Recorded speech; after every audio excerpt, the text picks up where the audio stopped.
حوالے سے ذرا بتا دیں۔ دیکھو آج تو ہم نے درخواست یہ فائل کر دی تھی کہ جس طرح نیشنل اسمبلی اور پروونشل اسمبلی کی جنرل الیکشنز ہو رہے تھے تو سارے ڈاکومنٹیشن میں لے کے گیا تھا خان صاحب سے کنسلٹیشن کے لیے، کیونکہ سیٹیں زیادہ ہوتی ہیں، آپ نے پروفائل لکھا ہوا ہوتا ہے تو ڈسکشن بڑا ضروری ہے۔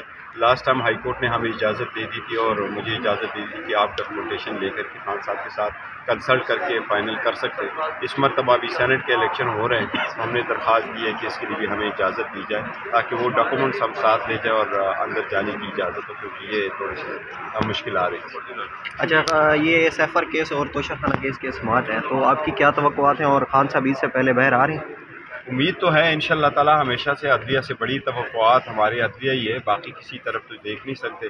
عدلیہ کا احترام کرتے، عدلیہ پہ اعتماد بھی کرتے، ہر مرتبہ آتے ہیں، متبانہ گزارش کرتے اور اس امید کے ساتھ آتے ہیں کہ انشاءاللہ تعالی ہمیں بھی انصاف ہوگا۔ ہمارے خلاف کیسز جس اسپیڈ کے ساتھ ڈیسائیڈ ہوئے ہیں، چاہے وہ سپریم کورٹ ہے، چاہے وہ ہائی کورٹ ہے، چاہے وہ ٹرائل کورٹ ہے، ہم یہ امید کرتے ہیں کہ پلیز عدلیہ نے یہ دیکھا، یہ جوڈیشل نوٹس بھی لے سکتے ہیں کہ جس تیزی کے ساتھ، بلکہ میں اس کو تیزی نہیں کہتا کہ یہ ٹرائل ایکسپیڈیشن سے انہوں نے کنکلوڈ کرا ہے، بلکہ غیر آئینی غیر قانونی طریقے سے جس طریقے سے انہوں نے ٹرائل چلائے ہیں، عدلیہ کی ذمہ داری بنتی ہے کہ اس کا بھی نوٹس لے، کیونکہ ان کے سیشن ججز ان کے سپرویژن کے اندر ہے، تو اس لیے ایسے ججمنٹ سے اور ٹرائل نہیں ہونے چاہیے، بنیادی حقوق کی خلاف ورزی ہے۔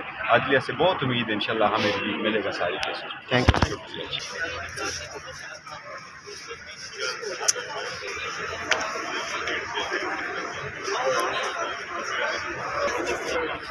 ہٹ جا آگے سے، ہٹ جا نا آگے سے، تم نے سارا شارٹ خراب کر دیا۔